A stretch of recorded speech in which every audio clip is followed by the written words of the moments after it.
सारी माताओं का सारा वात्सल्य आज तक का भूत भविष्य वर्तमान का सारा, तो उस सागर की एक बूंद होगी, एक बूंद भी नहीं होगी।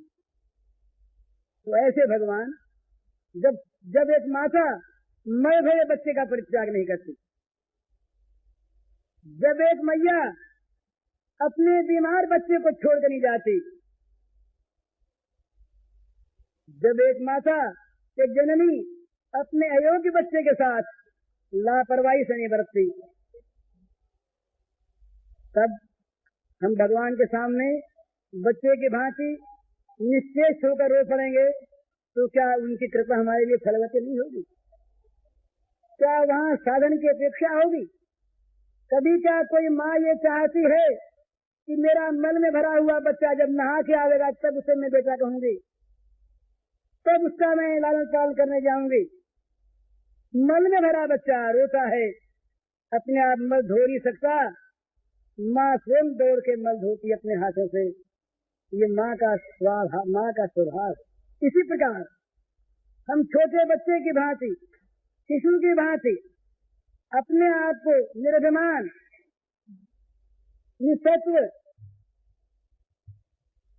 सर्वथा अयोग्य मानकर और भगवान के ओर ताकने लगे। तो महाराज साधन वाधन जितने हैं ना, ये सब अपने आप आ जाएंगे। बादशाह के साथ बादशाह के सारे सामंत और मंत्री और दीवान सेनापति अपने आप उसके पीछे पीछे आ जाते हैं। अगर हमने भगवान को बुला लिया, अगर भगवान मैया मल में भरे हुए हमको धोने के लिए आ गई, तो साबुन वाबुन अपने आप आ जाएगी, जल अपने आप आ जाएगा और जल साबुन जरूरत नहीं होगी। भगवान की कृपा का अवतरण होते ही, भगवान की कृपा हमारे ऊपर उतरते ही सारी कृपाएं सब ओर से दौड़ दौड़ कर आवेंगी अपने को धन्य करने के लिए। आज के तार हो जा, हम भी आज सच हो जाएंगे। जा पर कृपा आराम कर होई, ता पर कृपा कर ही सब कोई। इसलिए निराशा की कोई बात नहीं। हम लोग जैसे हैं, जो हैं, जहां पर हैं, बस अपने को वैसे ही माने, ज्यादा न माने, ज्यादा अपने को न समझें। दूसरों कहने से मान लेते ना, ज्यादा दूसरों कहने से अपने को ज्यादा मान ले, महात्मा मान ले, भक्त मान ले, तो ये अपने आप घाटे में रहेंगे। माने वाने कुछ नहीं। हमारी तो जो अयोग्यता ये साबित है महाराज, हमारी तो अयोग्यता नारायण की साबित नहीं करनी पड़ती। ये तो जग जाहिर है, साबित है। हम कहीं इसको छिपाना चाहें तो हमारी नालायकी है। ये भगवान अंतर्यामी में सब जानते हैं। इस नालायकी को लेकर, इस अयोग्यता के फूलों को लेकर, इस दीनता, हीनता, क्षीणता, मलिनता की सामग्री को लेकर हम दयामय पतित पावन करुणा सिंधु भगवान के चरणों में पहुंच जाएं। तो महाराज हमारे पास ये मलिनता है, ये मल भरा हुआ है, ये दोष भरा जीवन है। अब तुम चाहो इसे साफ कर दो, तुम चाहो नरकों में भेज दो, तुम मारो जलाओ, हमारे पास कोई सामर्थ्य नहीं। तो भगवान घोषणा करेंगे, साधुरेव समन्तव्या। महापापी का साधु कैसे हो गया? इस समय का व्यवस्थित हो हिस्सा हो, ठीक ठिकाने पर आ गया। वो अंधकार वहां पहुंचा जहां सूर्य का प्रकाश आने वाला है। अब अंधकार मरने वाला है। अमावस्या की घोर निशा सूर्योदय के समीप आ पहुंची। अब क्या है?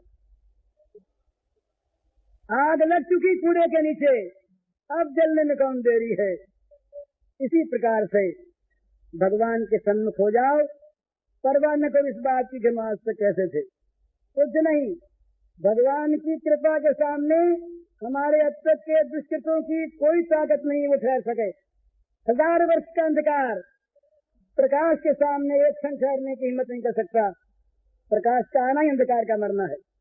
इसी प्रकार भगवान की कृपा अगर हमारी रक्षा के लिए आ जाए और वो तैयार, वो तैयार, हमारे चाहते ही तैयार, मांगते ही तैयार, देखते ही तैयार।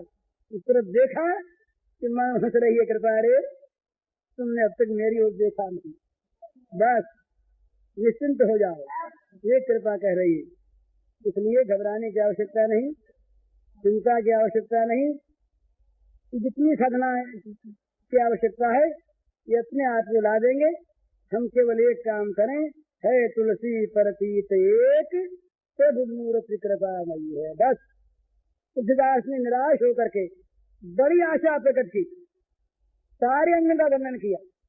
महाराज किस किसका नाम ले, आंख, कान, नाक, जिह्वा, त्वक, मन, बुद्धि, ये सब दूसरे विश्राम लगे हुए, सब आपसे विमुख, सकल अंग पद विमुखनाथ, मुख नाम की ओझ लई है तुलसी परतीत एक एक, प्रभु मूर्ति कृपामयी है। बस एक विश्वास है मेरे पास से, यही एक संपत्ति है कि प्रभु की मूर्ति कृपा से बनी हुई है। मैं तो कृपा के योग्य नहीं, पर वो कृपा के बिना रह नहीं सकते। जो योग्य पर कृपा करते हैं वो कृपा में नहीं होते, वो तो योग्यता का पुरस्कार देते हैं।